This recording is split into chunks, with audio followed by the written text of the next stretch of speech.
यहाँ आकर के निशाचरों को क्यों मारा? तो श्री हनुमान जी महाराज श्री लंकेश जी को कहते हैं,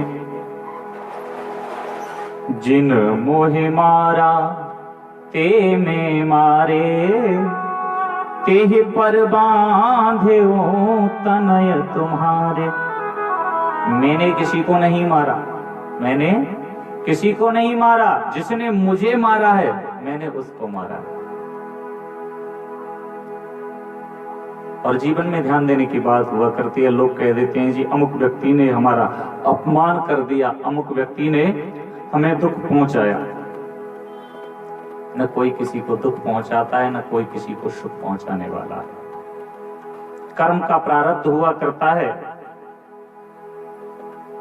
इसी समय में हम कोई ऐसा कृत्य कराते हैं जिसका परिणाम हमें यहाँ आकर के भोगना पड़ता है। बाबा ने साफ शब्दों में कहा है,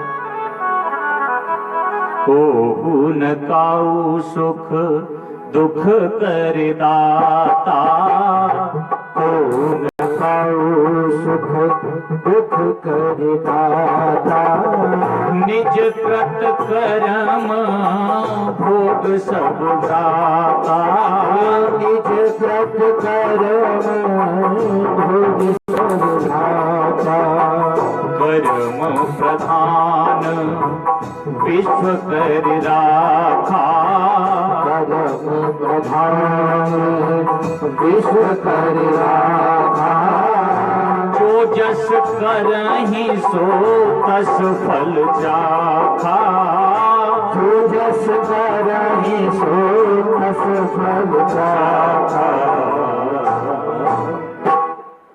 न कोई किसी को दुख देता है, न कोई किसी को सुख देता है। ये कर्मों के भोग हुआ करते हैं जो यहाँ आकर के हमें भुगतने पड़ते हैं। कर्म प्रधान विश्व चिराता, जो जस करहि सो तस फल चाखा। जो जैसा करता है उसको वैसा ही परिणाम प्राप्त हुआ करता है। अच्छा किया है अच्छा परिणाम मिलेगा, बुरा किया है बुरा मिलेगा। कहते हैं अवश्यम एव च भुक्तव्यम कृतम कर्म शुभाशुभम। जो किया है उसका भुगतान अवश्य करना पड़ता है। हम और आप तो आम जीव हैं। श्री भीष्म पितामह जी को 123 जन्म बाद 124वें जन्म में आकर के भुगतान करना पड़ा है। इस समय श्री भीष्म पितामह जी का शरीर सरसैया पर पड़े हुए हैं।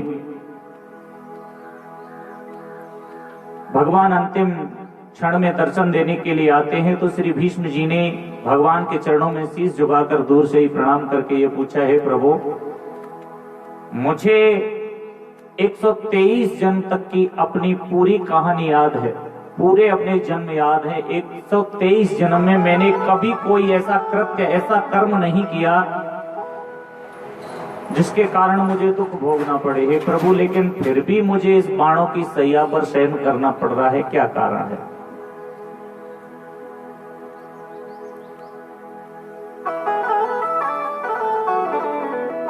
श्री भगवान कहते हैं,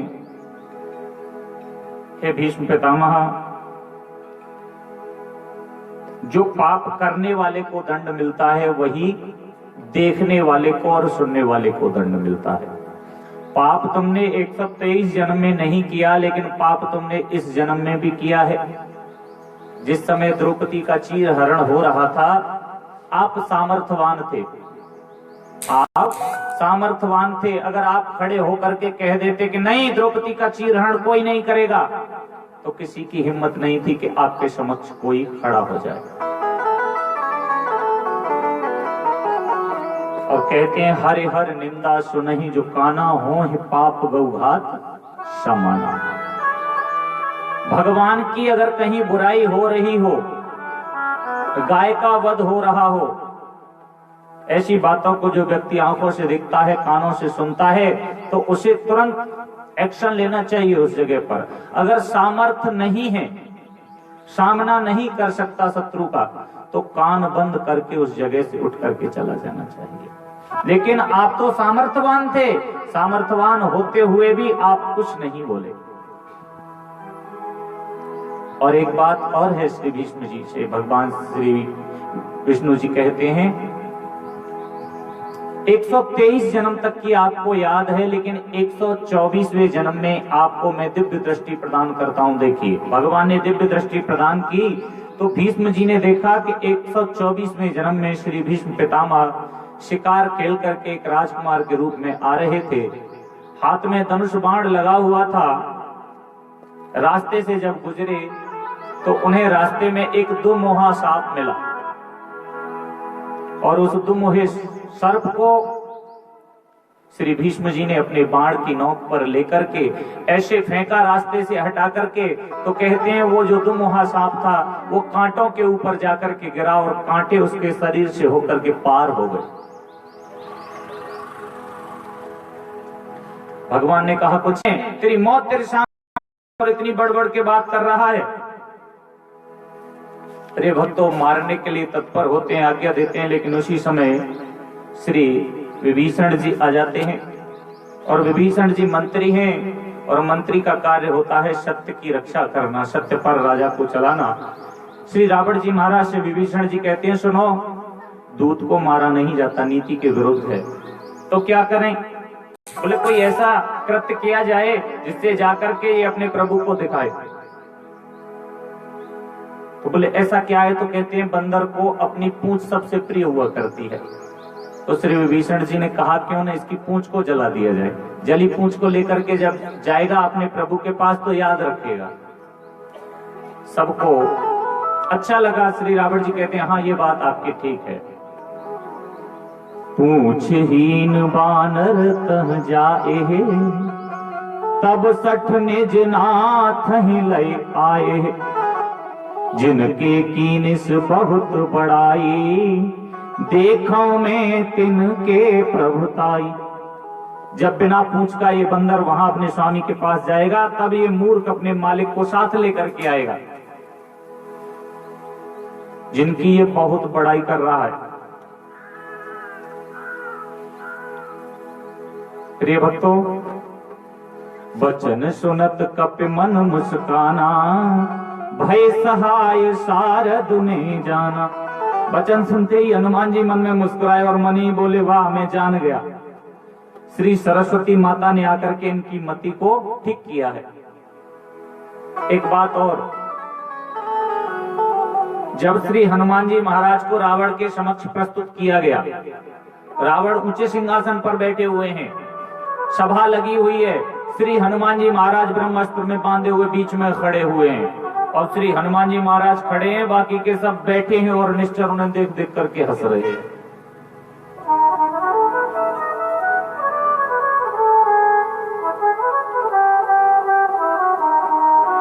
श्री हनुमान जी महाराज ने कहा हम भी बैठ जाएं, लेकिन बैठे कैसे? एक तो ब्रह्मास्त्र में, दूसरा बैठने के लिए कोई सिंहासन दे जभी तो, कहेगा कोई जभी तो।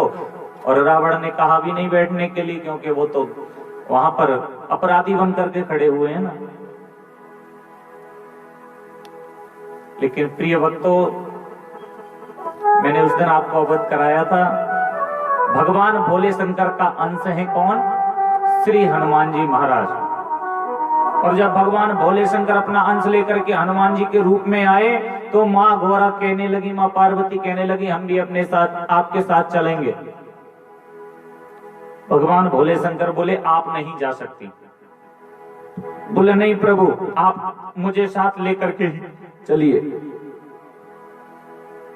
ठीक है आप चलिए, लेकिन आपको कैसे लेकर के जाएं? तो कहा कि आप कौन से रूप में जा रहे हो? बोले हम तो बंदर बन के जाएंगे। माँ पार्वती कहने लगी सुनो, पति से पत्नी कभी अलग नहीं होती, इसलिए हम तुम्हारे साथ चलेंगे, हम तुम्हारी पूंछ बन के चलेंगे तुम्हारे साथ। तो कहते हैं माँ पार्वती भगवान भोले शंकर के साथ अंश के सहित श्री हनुमान जी महाराज की पूंछ बनकर के साथ आई। और कहीं पति पत्नी जाएं और पति को आदर सत्कार न मिले, खैर अब की तो बात ही अलग है। आजकल की तो बात ही मैंने देखा है, पति बेचारे खड़े हैं, पत्नी सबसे पहले कुर्सी पकड़ के बैठ जाती है।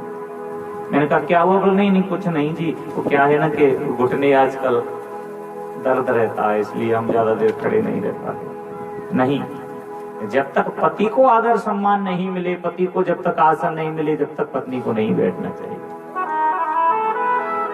अब रावण के दरबार में श्री हनुमान जी महाराज खड़े हुए, कोई आदर सत्कार नहीं। मां पार्वती को क्रोध आया। मां पार्वती कहने लगी मेरे पति का अपमान।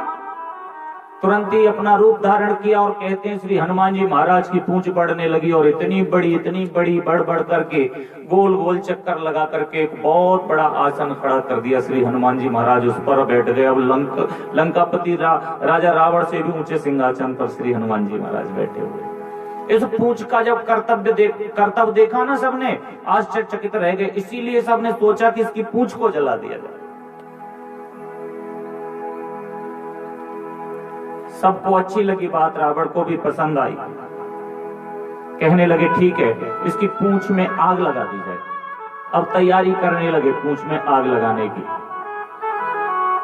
क्या करा, कपड़ा लपेटने लगे पूंछ पर और उस पर तेल छिड़कने लगे। रहान नगर बसन घृत तेला, बसन घृत तेला, बाढ़ी पूछ कीन कप खेला, बाड़ी पूछ बूझ कप खेला। कौतुक कहे आ ये पुरवासी, कौतुक कहे आ ये पुरवासी। मारहि चरण करहि बहुहासी, मारहि चरण कहु बहुहासी। बाजहि ढोल देहि सब तारी, बाजहि ढोल देहि सब तारी। नगर फेरे पुने पूछ पजारी, नगर फेरे पुने पूछ पजारी। हे पावक जरत देखे हनुमंता, पावक जरत देखे हनुमंता। भयों परम लघु रूप तुरंता, भयहु जरत लघु रूप तुरंता।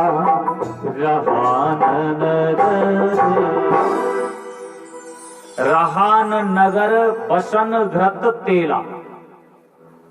पूरे नगर में जितना भी कपड़ा था, जितना भी तेल था, सब लपेट दिया ला करके। बाड़ी पूंछ कीन कप खेला, लेकिन हनुमान जी अपनी पूंछ को बढ़ाते ही जाते हैं। लाओ कितना है, पूंछ को बढ़ाते जा रहे हैं। कपड़ा लपेट दिया गया, तेल डाल दिया गया। कौतुक कह आए पुरवासी, मारहि चरण करहि बहु हासी। श्री तुलसीदास जी महाराज वर्णित कर रहे हैं, नगर के सारे लोग तमाशा देखने के लिए आए और वे हनुमान जी को पैरों से ठोकर मारते हैं। यहां पर संशय हो जाता है। हंसी करते हैं ये तो ठीक है, लेकिन पैरों से ठोकर कैसे मार सकते हैं।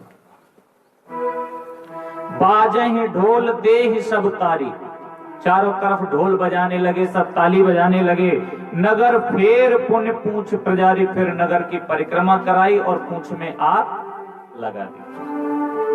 पावक जरत देखे हनुमंता, जब पूंछ में आग को जलती हुई देखा श्री हनुमान जी ने, तो भयों परम लघु रूप तुरंता।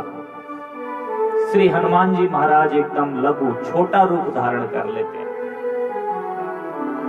अब निबुक चढ़ेऊ कपि कनक अटारी, भई सभीत निशाचर नारी। बंधन से निकलकर वे सोने की अटारियों पर जा चढ़े, लंका के ऊपर महलों पर चढ़ गए कूद के, और उनको देख करके राक्षसियां भयभीत होने लगी। उसी समय क्या हुआ, हर प्रेरित ते ही अवसर चले मरुत 49, अट्टहास कर गर्जा कपि बढ़ लाग आकाश। उसी समय भगवान की प्रेरणा से 49 पवन चलने लगे। हनुमान जी अट्टहास करके और आगे बढ़े। हरि प्रेरित ते ही अवसर, भगवान की प्रेरणा से 49 पवन चलने लगे। और 49 पवन कब चलते हैं? जब बहुत ज्यादा विषम परिस्थितियां आ जाती हैं। चले तो वैसे 3 बार हैं, लेकिन तीसरी बार जब चले हैं तो वो बताने की स्थिति नहीं होती, इसलिए नहीं बताते, इसलिए 2 बार जरूर बताते हैं। एक तो जिस समय श्री हनुमान जी महाराज अब लंका को जलाने वाले, इस समय 49 पवन चले हैं। और एक बार 49 पवन चले हैं श्रीमद् भागवत जी में, जिस समय श्री प्रहलाद जी महाराज को लेकर के उनकी भुआ हुंडका देवी बैठती हैं अग्नि में और चादर ओढ़ करके बैठती हैं। उस समय 49 पवन चले। तो कहते 49 पवन चले तो उनके वेग से जो चादर थी शीतल, वो उतर करके श्री प्रहलाद जी महाराज के ऊपर आ जाती है। 2 बार चले, तीसरी बार कब चले वो बताने की स्थिति नहीं है, गूढ़ रहस्य है। कहने का तात्पर्य 49 पवन चले। अब श्री हनुमान जी महाराज कभी इस महल पर, कभी उस महल पर, कभी इस महल पर कूदने लगे और सारे नगर को जलाने लगे। कहते हैं श्री तुलसीदास जी महाराज वर्णित कर रहे हैं, साधु अवज्ञा कर फल ऐसा, साधु अवज्ञा कर फल ऐसा, जरहि नगर अनाथ कर जैसा, जरहि नगर अनाथ कर जैसा, जारा नगर निमिष एक माही, जारा नगर निमिष एक माही, एक विभीषण कर ग्रहणाई, एक विभीषण कर ग्रहणाई। साधु अवज्ञा कर फल ऐसा। श्री हनुमान जी महाराज को यहाँ श्री तुलसीदास जी महाराज ने क्या उपमा दी है? साधु, अखंड ब्रह्मचारी साधु हैं श्री हनुमान जी महाराज। और साधु के अपमान का फल ऐसा होता है जैसे कोई नगर हो और उसका कोई पालक राजा न हो। इस प्रकार से श्री हनुमान जी महाराज ने सारे नगर को, सारी लंका को जला डाला। अब लंका को जला डाला श्री हनुमान जी महाराज ने, लेकिन यहाँ पर कह रहे हैं, ताकर दूत अनल जेहि सिरजा, जरान सोते ही कारण गिरजा।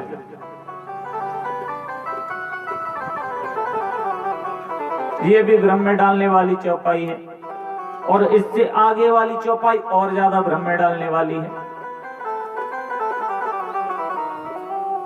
उलटे पलटे लंका सब जारी, उलटे पलटे लंका सब जारी, उलटे पलटे लंका सब जारी, है कूदे परा पुने सिंधु मझारी, कूदे परा पुने सिंधु है उलटे पलटे। बड़ा भ्रम में डालने वाली चौपाई है। चौपाई कह रही है उलट पलट लंका सब जारी। इसका मतलब तो ये हुआ कि श्री हनुमान जी महाराज ने उल्टे होकर के लंका को पलट दिया और लंका को जला डाला। क्या ऐसा ही है? क्या श्री हनुमान जी महाराज उल्टे होकर के लंका को जला रहे हैं? बहुत भ्रम में डालने वाली है चौपाई। उलट पलट लंका सब जारी। और बड़ी देखिए भ्रम में डालने वाली बात सबसे बड़ी ये है, क्यों जी, लंका किसकी बनी है? किसकी बनी है? सोने की ना। सोने की लंका बनी है और इधर कह रहे हैं कि सोने की लंका को जला डाला, और सोना कभी जलता नहीं। पता है ना आपको, सोना शुद्ध हुआ करता है, सोना कभी नहीं जलता। सोने की असली पहचान तो अग्नि में ही होती है कहते हैं। तो क्या है जी इसका तात्पर्य? सोने में आग नहीं लगती और इधर कह रहे हैं कि लंका को जला डाला हनुमान जी महाराज ने। और ऐसे नहीं, उलट पलट लंका सब जारी। श्री हनुमान जी महाराज ने उलट पलट करके लंका को जला दिया।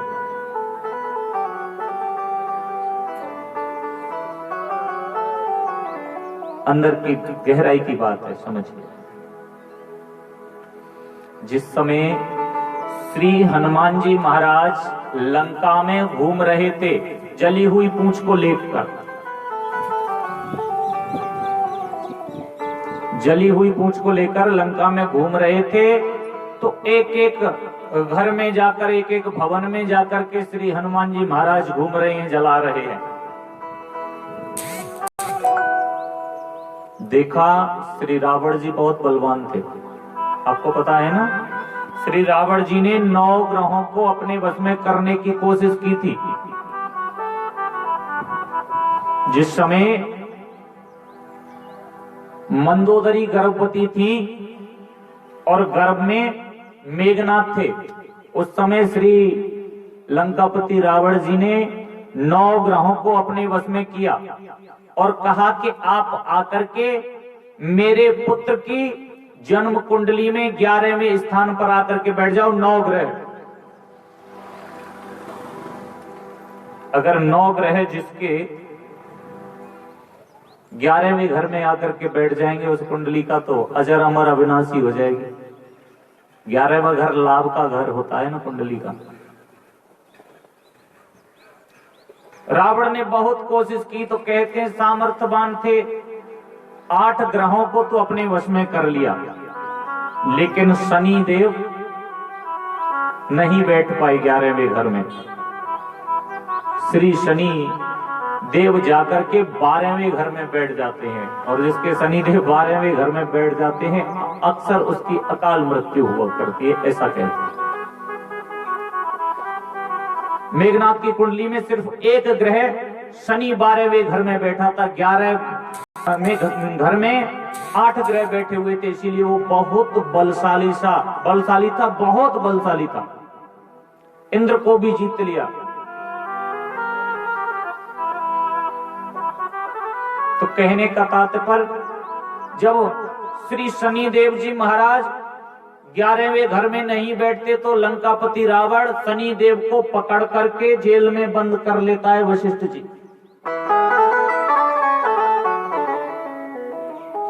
रावण ने श्री शनि देव को जंजीरों से बांध करके लंका में कैद कर लिया, और श्री हनुमान जी महाराज और शनि देव बचपन के मित्र थे।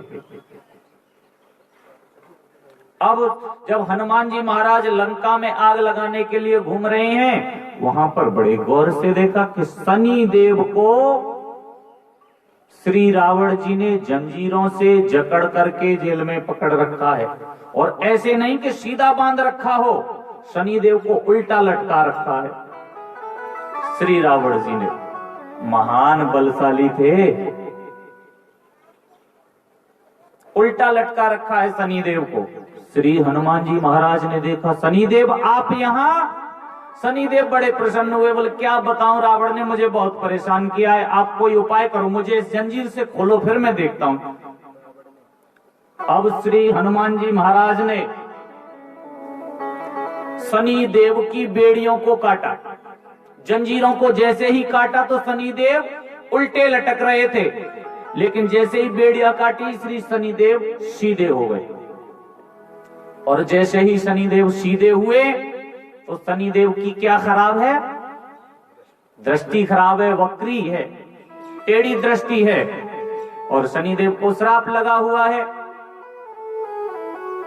शनि देव को श्राप लगा हुआ है उनकी ही पत्नी के द्वारा कि जिन पर तुम्हारी दृष्टि पड़ेगी उसका नाश हो जाएगा। अब प्रिय भक्तों, श्री शनिदेव जी सीधे खड़े हुए तो सीधी दृष्टि सीधा लंका में पड़ी उनकी, क्योंकि लंका में ही तो बंद है। और लंका पर जब शनि देव की दृष्टि पड़ी तो लंका तो सोने की बनी हुई है और सोना कभी जलता नहीं है, इसलिए शनि देव की दृष्टि जब लंका पर पड़ी तो सोने का रंग बदल गया, काला हो गया। और कहते हैं वही दृष्टि रावण के ऊपर पड़ी, जिसके कारण आगे चल करके उसके कुल का नाश हो गया।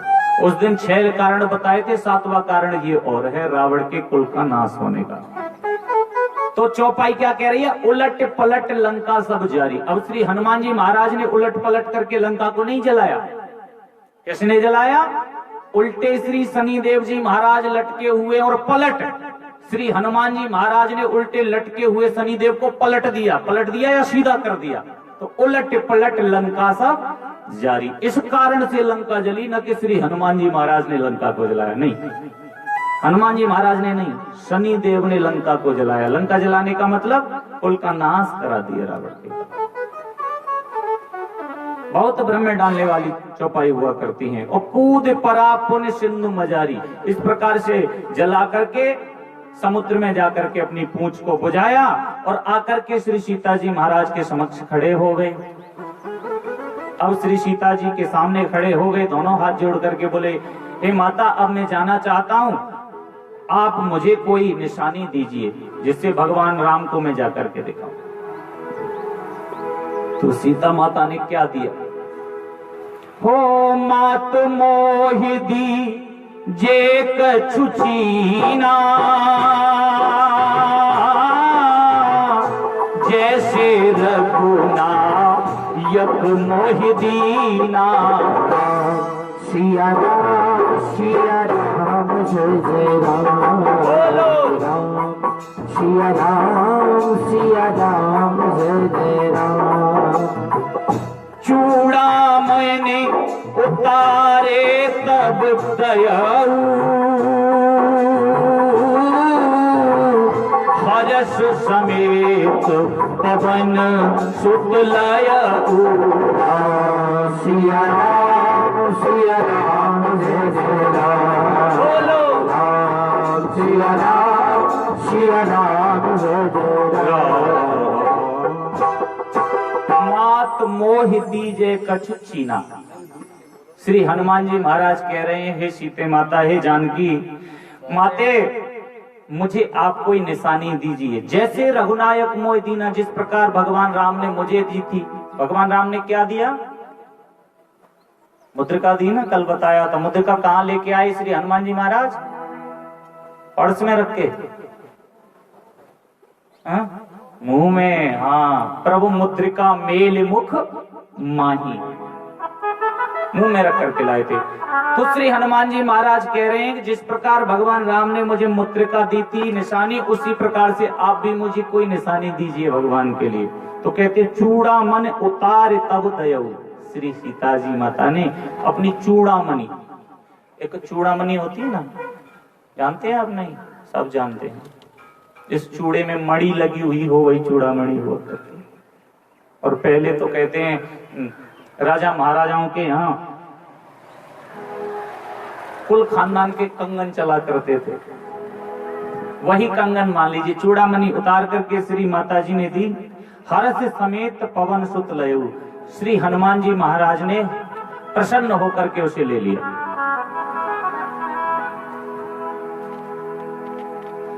श्री हनुमान जी महाराज बड़े प्रसन्न होते हैं।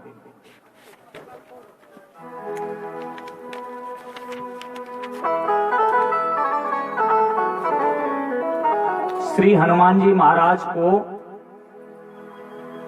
मां सीता के कई वरदान प्राप्त हुए हैं और कई बार कहते हैं ना, अष्ट सिद्धि नौ निधि के दाता, असवर दीन जानकी माता। ये अष्ट सिद्धि, 8 सिद्धियां कहां से प्राप्त हुई हैं? 9 निधि कहां से प्राप्त हुई हैं? असवर दीन जानकी माता। ये वरदान के रूप में श्री सीता जी के द्वारा प्राप्त हुए। कुछ लोग कहते हैं सूर्य के द्वारा प्राप्त हुई हैं, गुरु बनाए हैं, लेकिन चौपाई तो यही कहती है अष्ट सिद्धि नौ निधि के दाता असवर दीन जानकी माता। लेकिन कुछ लोग कहते हैं आगे भाव दिया है राम रसायन तुमरे पासा सदा रहो रघुपत के दासा। और फिर वही बात आती है मेरे पास बार बार लौट लौट करके जब भी आते हैं यही पूछते हैं क्यों जी हनुमान चालीसा पढ़नी चाहिए या नहीं पढ़नी चाहिए? स्त्रियों को खूब पढ़नी चाहिए। क्यों नहीं पढ़नी चाहिए? क्योंकि बार बार चौपाई अपने आप सिद्ध कर रही है। क्या सिद्ध कर रही है चौपाई? हो जो यह पढ़े हनुमान चालीसा, जो यह पढ़े हनुमान चालीसा, होई सिद्धि साखी गौरी सा, होई सिद्धि साखी गौरी सा। तुलसीदास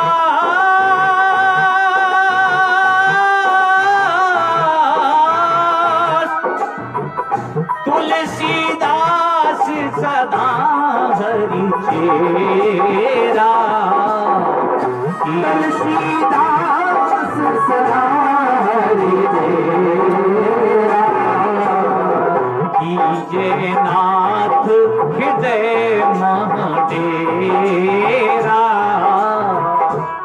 जगन्नाथ हृदय मह डेरा। चौपाई क्या कह रही है? जो यह पढ़े हनुमान चालीसा, हनुमान जी की इन 40 चौपाइयों को जो पढ़ेगा वो इस सिद्ध साखी गौरी सा, उसके हर कार्य सिद्ध होगा, उसका हर संकल्प सिद्ध होगा। बोले क्यों, कैसे होगा? बोले इस बात के लिए कोई गारंटी? बोले हाँ है ना, वो इस सिद्ध साखी गौरी सा, इस बात के साक्षी भगवान भोलेनाथ और मां गौरी है। अगर मानिए स्त्रियों को नहीं पढ़नी होती हनुमान चालीसा तो यहां पर ये थोड़ी लिखते जो यह पढ़े हनुमान चालीसा, वहां पर लिखते जो नर पढ़े हनुमान चालीसा।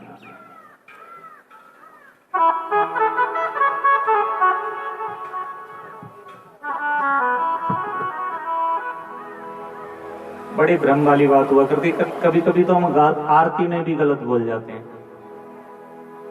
जब आरती कोई भी हो, आरती हो जाती है तो उसके पीछे एक संपुट रखा जाता है।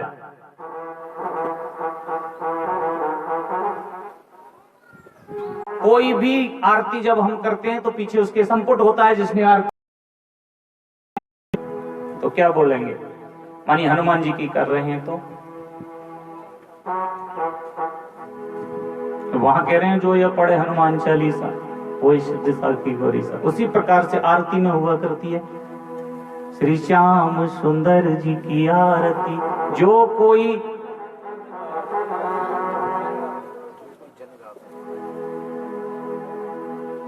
नर नहीं है नर गावे, नर गावे तो फिर तो पुरुष ही पुरुष गाएंगे, नारियां थोड़ी गाएंगी। और नर गाएंगे तो तुम्हें पता ही है मातृ शक्ति ही तो सबसे आगे है, नर गावे नहीं है वहां पर। श्री श्याम सुंदर जी की आरती जो कोई जन गावे, जन में आता है स्त्री पुरुष बच्चे बूढ़े सब आ जाते हैं जन में, लेकिन नर गाएंगे तो अशुद्ध होगी। इसलिए इन छोटी छोटी बातों का ध्यान रखना चाहिए। अच्छा, हाथ कैसे जोड़े जाते हैं भगवान के सामने? कोई जोड़ के बताओ। भगवान की पूजा करते हैं, भगवान को प्रणाम करते हैं, आरती में खड़े होते हैं तो हाथ जोड़ के ही तो खड़े होते हैं। हाथ कैसे जोड़े जाते हैं? ऐसे जोड़े जाते हैं, ऐसे हैं, ऐसे ही तो जोड़े जाते हैं, और ज्यादातर ऐसे ही जोड़ते हैं। ये तो प्रणाम करने की स्थिति है, किसी को नमस्ते कर रहे हैं, प्रणाम कर रहे हैं, उसकी स्थिति है। ये तो बिल्कुल ऐसी बात हो गई। इन्हीं हाथों से इस प्रकार से हम दूसरे को प्रणाम कर रहे हैं, आम आदमी को प्रणाम कर रहे हैं, और इसी स्थिति में हम भगवान को प्रणाम कर रहे हैं। तो भगवान और उसमें कोई अंतर ही नहीं है। छोटी बातें हैं लेकिन जीवन में बहुत उपयोगी है।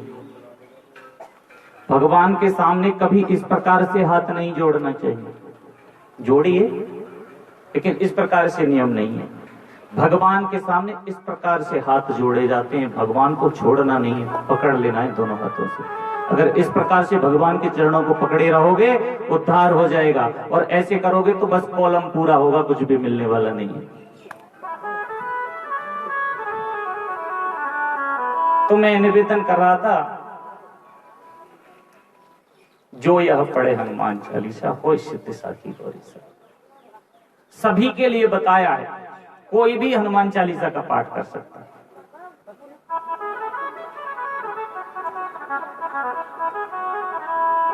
और श्री हनुमान जी महाराज के बारे में तो कल भी बताया था या नहीं? श्री हनुमान जी महाराज महावीर हैं और चारों युग प्रताप तुम्हारा, चारों युगों में इनका प्रताप है। इसलिए श्री हनुमान जी महाराज की स्तुति करनी चाहिए सबको। अब आप पूर्व में जाइए, ईस्ट में जाइए, तो झांसी से ऊपर जब आप जाएंगे तो वहां पर आज भी स्त्रियों का श्री हनुमान जी महाराज के मंदिर में प्रवेश निषेध माना जाता है। कहते हैं जिस मूर्ति को श्री हनुमान जी महाराज की को स्त्रियां स्पर्श कर लेती हैं, वहां से श्री हनुमान जी महाराज उस मूर्ति में से अंतर्ध्यान हो जाते हैं। दोबारा से उसकी प्राण प्रतिष्ठा करानी चाहिए। लेकिन आजकल तो देखा है सबसे ज्यादा स्त्रियां ही हनुमान जी के पास पहुंचती हैं। श्री हनुमान जी महाराज बाल ब्रह्मचारी हैं, इसलिए स्त्रियों से दूर रहते हैं। इसलिए स्पर्श नहीं करना चाहिए हनुमान जी महाराज का स्त्रियों को। हाँ, हनुमान चालीसा घर में बैठ करके खूब पढ़ो, कोई परेशानी नहीं है। लेकिन श्री हनुमान जी महाराज की जहाँ प्रतिमा लगी हुई है न, तो हनुमान जी महाराज के ऊपर जल डाला जाता है। किसी भी हनुमान जी महाराज की मूर्ति कहीं भी बनी हो, उस पर जल मत चढ़ाओ। और एक स्त्रियों को स्पर्श नहीं करना चाहिए श्री हनुमान जी महाराज का।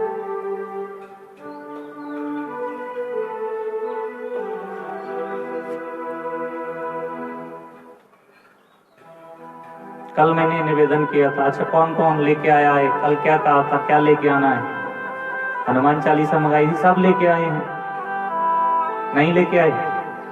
आप लेके आए, बहुत सुंदर। देखिए 3-4 माताएं बुजुर्ग हैं, वो लेके आई हैं, लेकिन बाकी के भक्त नहीं लेके आए। क्यों नहीं लेके आए? याद है सबको, इसलिए नहीं लेके आए। मैंने तो कल निवेदन किया था कि 108 हनुमान चालीसा के पाठ यहाँ आज होने, और आप लेके ही नहीं आए हो तो कैसे होगा पाठ? इसका मतलब बेकार है क्या ना आपसे? चलो ठीक है, कोई बात नहीं। जो लेके आए हैं वो संभाल के रखो, और जो नहीं लेके आए उनको याद होगा, इसीलिए नहीं लेके आए। मैं आज एक एक करके सबसे सुनूंगा, पता चल जाएगा।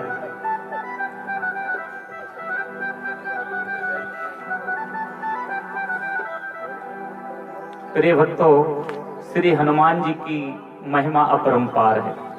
आज शनिवार का दिन है और श्री हनुमान जी महाराज का दिन हुआ करता है मंगलवार और शनिवार। अच्छा, शनिवार को श्री हनुमान जी महाराज का दिन क्यों माना गया है, मंगलवार का मानना चाहिए? तो मैंने अभी पहले ही आपको निवेदन किया है कि श्री हनुमान जी महाराज और शनिदेव जी दोनों मित्र हैं। इसलिए श्री हनुमान जी महाराज अपने मित्र वाला दिन जो शनिदेव का दिन होता है उससे भी प्रसन्न होते हैं।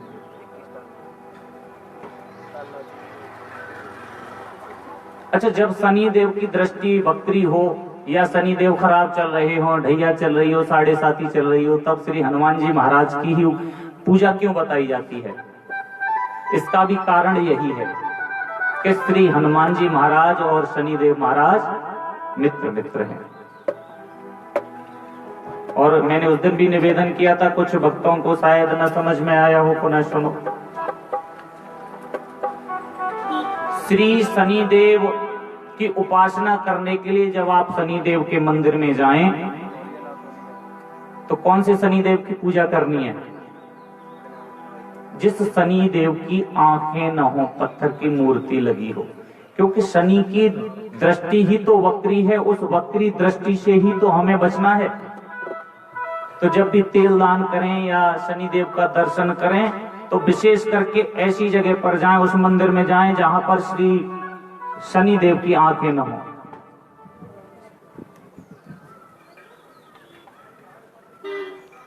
और मानिए आंखें हैं और जाना जरूरी है उसी मंदिर में, तो सामने से दर्शन न करें, साइड से दर्शन करें, क्योंकि पूर्ण दृष्टि जब पड़ती है तभी दृष्टि वक्री हुआ करती है उनकी। कहने का तात्पर्य, मंगलवार को श्री हनुमान जी का स्मरण किया ही जाता है, लेकिन शनिवार को भी किया जाता है। आज शनिवार है, आइए हम सब मिलकर के भी श्री हनुमान जी महाराज का स्मरण करते हैं। हे दुख भंजन चौथे से आइए सब भक्त श्री हनुमान जी महाराज को मनाएंगे, उसके बाद कथा में आगे प्रवेश करेंगे। हे दुख भंजन मारुति नंदन सुन लो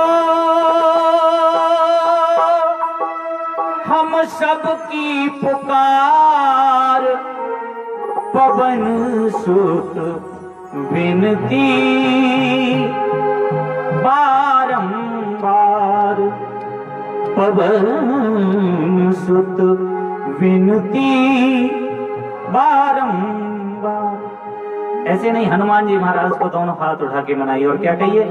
बोलिए श्री राम जय राम जय जय राम, श्री राम जय राम जय जय राम, बोल श्री राम जय राम जय जय राम, श्री राम जय राम जय जय राम, बोलो श्री राम जय राम जय जय राम, श्री राम जय राम जय जय राम, श्री राम जय राम जय जय राम, श्री राम जय राम जय जय राम। हे दुख भंजन मारुति नंदन, हे दुख भंजन मारुति नंदन सुन लो। ये पीछे वाले आप भी दोनों हाथ उठाइए और प्रेम से गाइए, मेरे लिए नहीं, श्री हनुमान जी महाराज के लिए। हे दुख भंजन मारुति नंदन, हे दुख भंजन मारुति नंदन सुन लो हम सबकी पुकार, पवन सुत विनती बारंबार, पवन सुत विनती बारंबार। ऐसे नहीं, दोनों हाथ उठा के क्या कहना है? बोलो श्री राम जय राम जय जय राम, श्री राम जय राम जय जय राम, श्री राम जय राम जय जय राम, श्री राम जय राम जय जय हो।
अष्ट सिद्धि नौ निधि के दाता, अष्ट सिद्धि नौ निधि के दाता, दुखियों के तुम भाग्य विधाता, दुखियों के तुम भाग्य विधाता, अष्ट सिद्धि नौ निधि के दाता, अष्ट सिद्धि नौ निधि के दाता, दुख दुखियों के तुम भाग्य विधाता, दुखियों के तुम भाग्य विधाता, सिया राम के काज सवारे, सिया राम के काज सवारे, मेरा करी उद्धार। कौन कौन चाहता है उद्धार? सब चाहते हैं तो दोनों हाथ सिर से ऊपर उठा के प्रेम से ताली बजाते हुए क्या कहना है?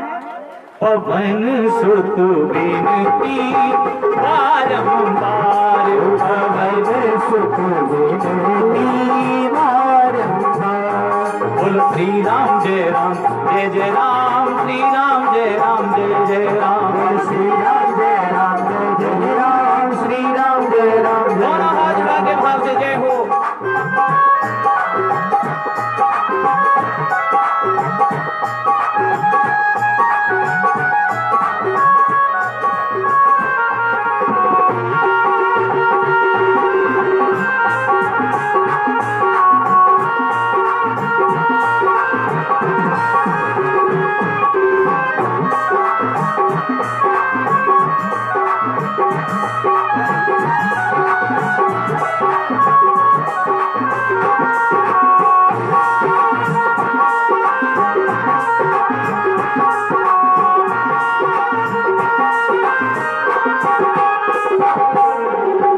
अपरंपार है शक्ति तुम्हारी, हो अपरंपार है सारी तुम्हारी, अजी अपरंपार है शक्ति तुम्हारी, हो अपरंपार है सारी तुम्हारी, तुम पर दीछे अवध बिहारी, तुम पर दीजे अवध बिहारी, भक्ति भाव से ध्यान तो है, भक्ति भाव से ध्यान तो है, भक्ति भाव से ध्यान तो है, भक्ति भाव से ध्यान तो है, कर दुखों से पार।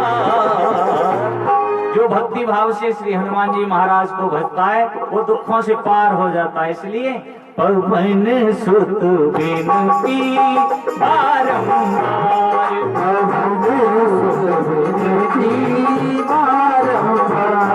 बोल श्री राम जय राम जय जय राम, श्री राम जय राम जय जय राम, बोलो श्री राम जय राम जय जय राम, श्री राम जय राम जय हो।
जपू निरंतर नाम तिहारा, ओ जपू निरंतर नाम तुम्हारा, मैं जपू निरंतर नाम तिहारा, जपू निरंतर नाम तुम्हारा, अपने ही छोड़ू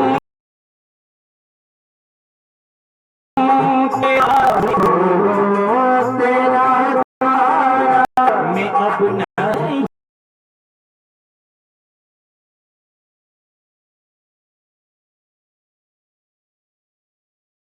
छोड़ू तेरा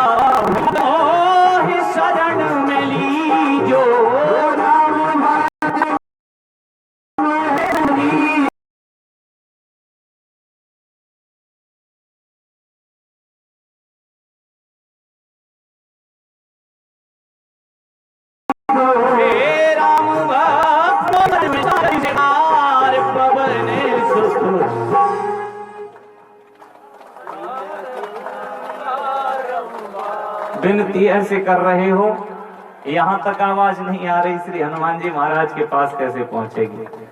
अरे ऐसी विनती तो करो, कम से कम चौमुखा महादेव के मंदिर तक पहुंचे, तभी तो सुनेंगे वो। और ऐसी आवाज आ रही है, पड़ोसी ने सुन ले, काम थोड़ी चलेगा। दोनों हाथ उठा के क्या कहना है? पवन सुत विनती बारंबार, पवन सुत विनती बारंबार, पवन सुत विनती बारंबार, पवन सुत विनती बारंबार। बोलो श्री राम जय राम जय जय राम, श्री राम जय राम जय जय राम, बोलो श्री राम जय राम जय जय राम, श्री राम जय राम जय जय राम, बोलो श्री राम जय राम जय जय राम, श्री राम जय राम जय जय राम, बोलो श्री राम जय राम जय जय राम, बोलो श्री राम जय राम जय जय राम, श्री राम जय राम जय जय राम, बोलो श्री राम जय राम जय जय राम, जय जय राम। बोलिए श्री हनुमान जी महाराज की जय। जय श्री सीताराम। श्री हनुमान जी महाराज मां सीता जी से चूड़ामणि लेकर के वापस आते हैं।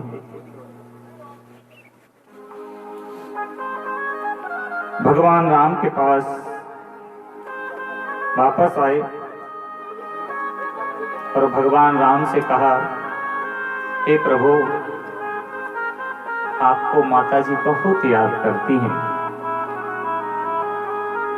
और जिस वक्त मैं आ रहा था उस समय मां सीता ने एक बात कही, नाम पहारो दिवस निश, ध्यान तुम्हार कपाट, लोचन निज पद जंत्रित, जाहे प्राण के बाट। श्री हनुमान जी महाराज भगवान राम से कह रहे हैं, मां जानकी कहती हैं, नाम पहारो दिवस निश, ध्यान तुम्हार कपाट।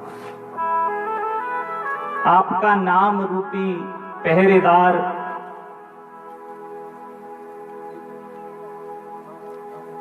श्री सीता जी बता रही हैं, हे हनुमान जी, नाम पहारो दिवस निश, ध्यान तुम्हार कपाट, लोचन निज पद जंत्रित, जाहे प्राण के ही बाट। ये प्राण निकलने की कोशिश करते हैं, लेकिन आपका नाम रूपी पहरेदार आकर के ध्यान रूपी किवाड़ों को बंद कर देता है, इसलिए ये प्राण इस घट से निकल नहीं पाते। यही स्थिति एक दिन गोपियों की भी हुई थी।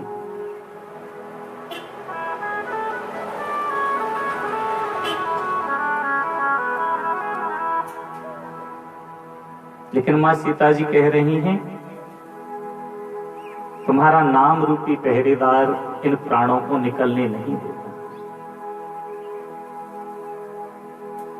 और प्रभु, माता जी आपको बहुत याद करती हैं, और जिस समय मैं आ रहा था तो मुझे एक निशानी दी है। क्या निशानी दी? चलत मोहि चूड़ामन दीनी, रघुपति हृदय लाए सोली। चलते समय उन्होंने मुझे चूड़ामणि उतार करके दी। भगवान राम ने चूड़ामणि लेकर के श्री हनुमान जी महाराज को अपने हृदय से लगा दिया और नेत्र सजल हो आए। श्री हनुमान जी महाराज को भगवान ने हृदय से लगाया, और भगवान राम क्या कहते हैं श्री हनुमान जी महाराज से, अनुज समेत गहेओ प्रभु चरना, दीन बंधु प्रणतारते हरना, मन क्रम वचन चरण अनुरागी, केहि अपराध नाथ हो त्यागी। मां सीता जी ने अनुनय विनय भेजा है। श्री हनुमान जी महाराज भगवान राम को बता रहे हैं। अब सीता जी ने एक बात और कही है, अब गुण एक मोर में माना, बिछुरत प्राणन कीन पयाना। अवगुण एक मोर में माना। माँ सीता जी ने संदेशा भेजा है श्री हनुमान जी महाराज के हाथों, मुझसे एक अपराध हो गया है। क्या अपराध? बोले बिछुरत प्राणन कीन पयाना। हे प्रभु, आपसे बिछोड़ होते ही ये मेरे प्राण निकले नहीं, बस इतना मुझसे अपराध हो गया। प्रिय भक्तों, श्री हनुमान जी महाराज ने माँ सीता की इस प्रकार से बहुत सी बातें भगवान राम को अवतरित कराई, बताई। श्री हनुमान जी महाराज के द्वारा बताने पर श्री राम जी नेत्र सजल हो जाते हैं, माँ सीता की पुनः याद करते हैं।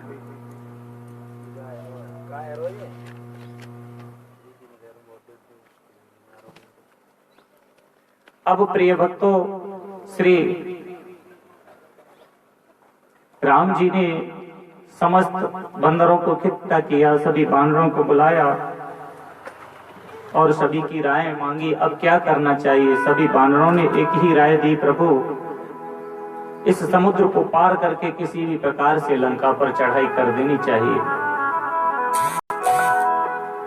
सब समुद्र तट पर आ जाते हैं एकत्रित होकर।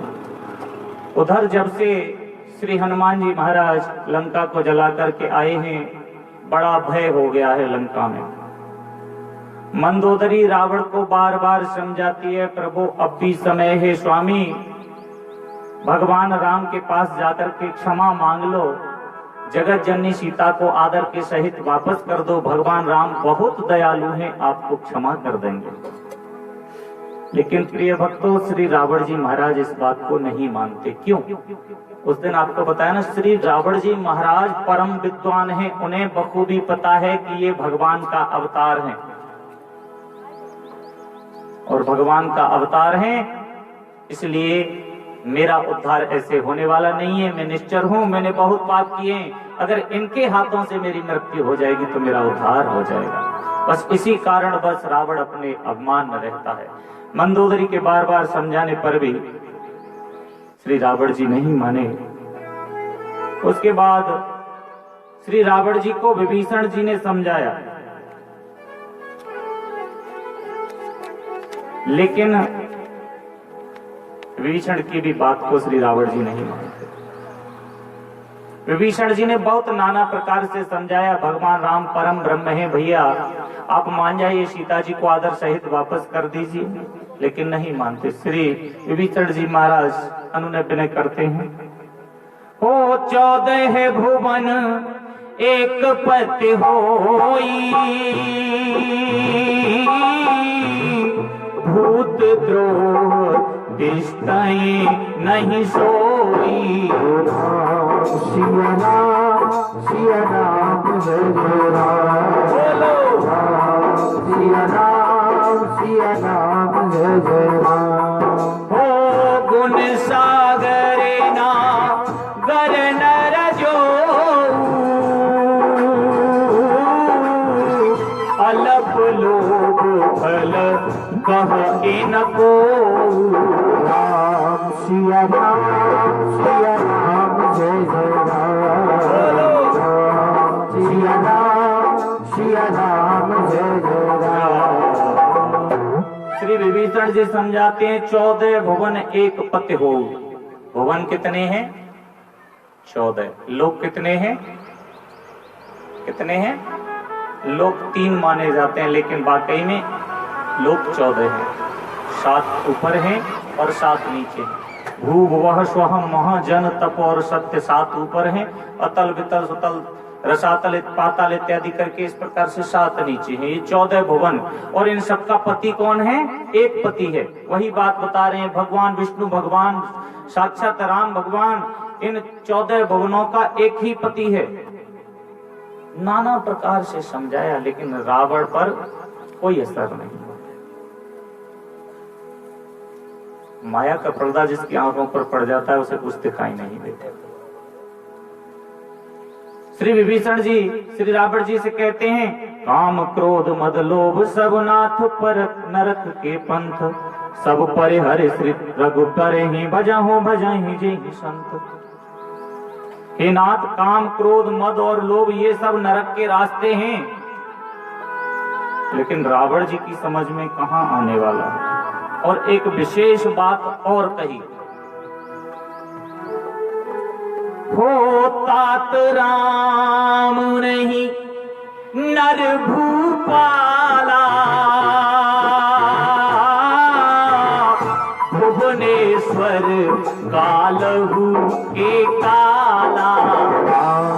सिया राम जय जय राम, राम सिया राम जय जय राम। हो ब्रह्म अनामय अज भगवंता,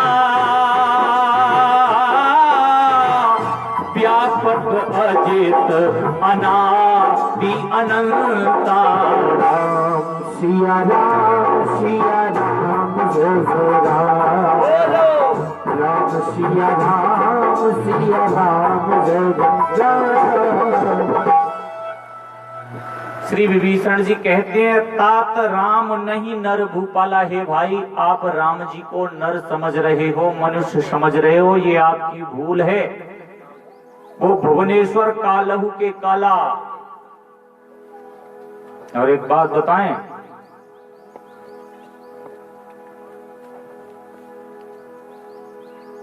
भगवान भोले शंकर को महादेव कहते हैं, और वो काल के भी काल हैं, इसलिए उनको महाकाल कहते हैं।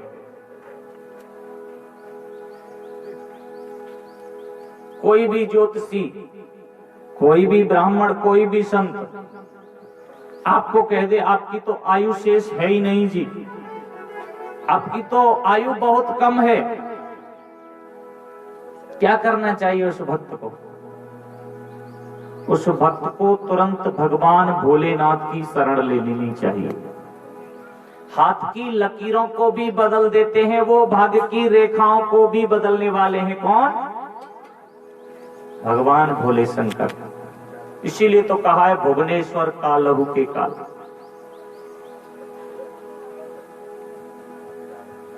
कभी आपने महाकाल के दर्शन किए? महाकाल के कभी आप उज्जैन जाइए, उज्जैन, वहां देखिए भगवान भोले शंकर का 14 लिंगों में सबसे बड़ा लिंग माना गया है महाकालेश्वर। इसलिए भगवान भोले शंकर की आराधना करनी चाहिए। लेकिन अब ये मत कह देना पंडित जी ने उस दिन मना कर दिया था स्त्रियों के लिए, फिर कह रहे हैं। याद रखना है, स्त्रियों को पहले मगोरा की आराधना करनी है, उसके बाद भगवान भोले शंकर की आराधना करनी है। नाना प्रकार से समझाया लेकिन नहीं मानते जी। मंदोदरी ने समझाया, विभीषण ने समझाया, यहां तक कि उनके एक मंत्री हैं, नाम है जिनका माल्यवंत। माल्यवंत अति सचिव सयाना, तासु बचन सुने अति सुखमान। माल्यवान नाम के एक बहुत ही बुद्धिमान मंत्री हैं। कौन है ये माल्यवान? उस दिन आपको बताया था। ये केकसी के पिता हैं, श्री रावण जी महाराज के नाना हैं, बहुत बुद्धिमान हैं। उन्होंने बहुत समझाने की कोशिश की लेकिन नहीं। लेकिन जब विभीषण जी ने समझाया तो माल्यवंत जी ने उनका समर्थन किया।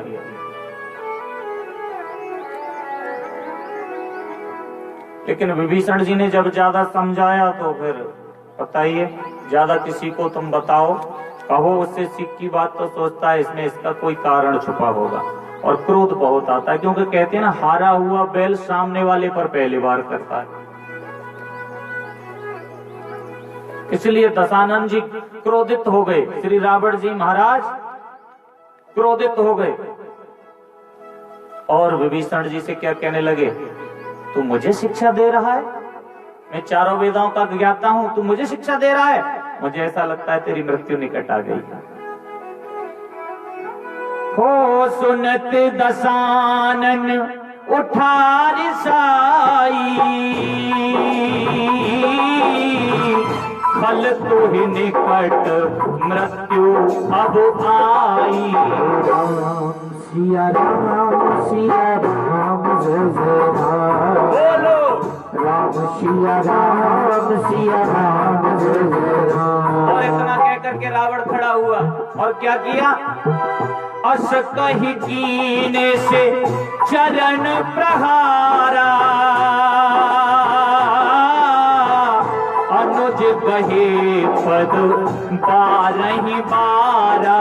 राम सिया राम जय जय राम। बोलो राम सिया राम जय जय राम। रावण क्रोधित हो गए। विभीषण जी ने ज्यादा समझाया तो विभीषण जी ने बार बार समझाया, आपका ये जो जीवन है भगवान राम के बिना सूना है। भैया आप बात मान जाओ, अब भी समय है, माँ सीता जी को वापस कर दो आदर के सहित और भगवान राम की जाकर के शरण ले लो। दयावान है भगवान राम, आपको क्षमा कर देंगे। लेकिन रावण ने नहीं माना।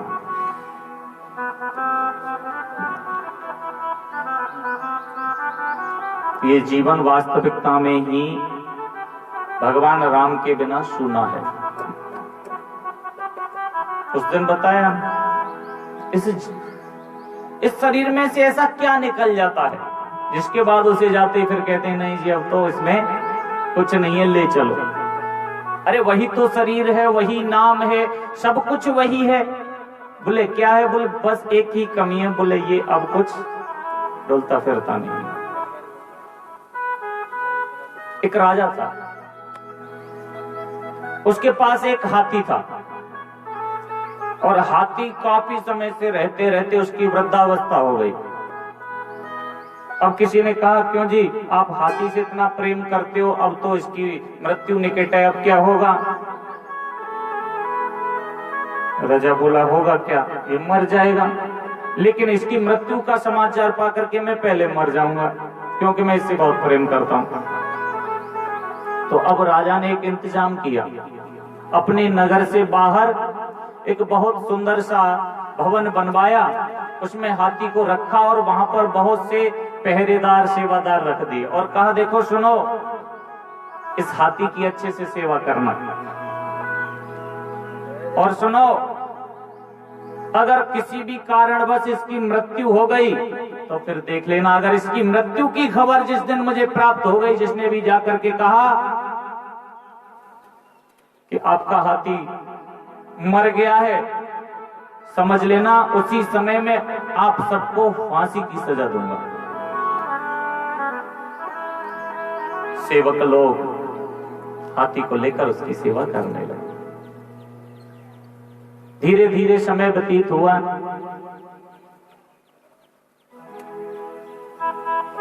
अंतिम समय आया हाथी का और एक दिन प्रातः काल सेवक लोगों ने देखा कि हाथी का शरीर पूरा हो गया। अब उनमें आपस में चर्चा चलने लगी, क्यों जी हाथी तो मर गया, अब राजा को जाकर के खबर कौन दे? क्योंकि राजा ने कह रखा है जो मुझे इसकी मृत्यु की खबर देगा मैं उसे फांसी पर चढ़वा दूंगा। कोई जाने के लिए तैयार नहीं है। सोचने लगे अगर कहीं राजा ही यहां चल के आ गया फिर क्या होगा? बोले सूचना देना तो बहुत जरूरी है। उनमें एक बहुत नीतिवान निपुण विद्वान थे, उन्होंने कहा ठीक है जी हम बता सकते हैं इसका। हाथी चिंगाड़ता है, बोले इसका मतलब हाथी मर गया? विद्वान पुरुष बोले आप कह सकते हो मर गया, हम नहीं कह सकते। अगर हम कहेंगे तो हमें फांसी पर चढ़ा दिया जाए। कहने का तात्पर्य ये शरीर निश्वर हो जाता है, इसमें से ऐसा क्या निकल जाता है पता नहीं। और ये जीवन बिना भगवान के सूना है, नाम के बिना सूना है।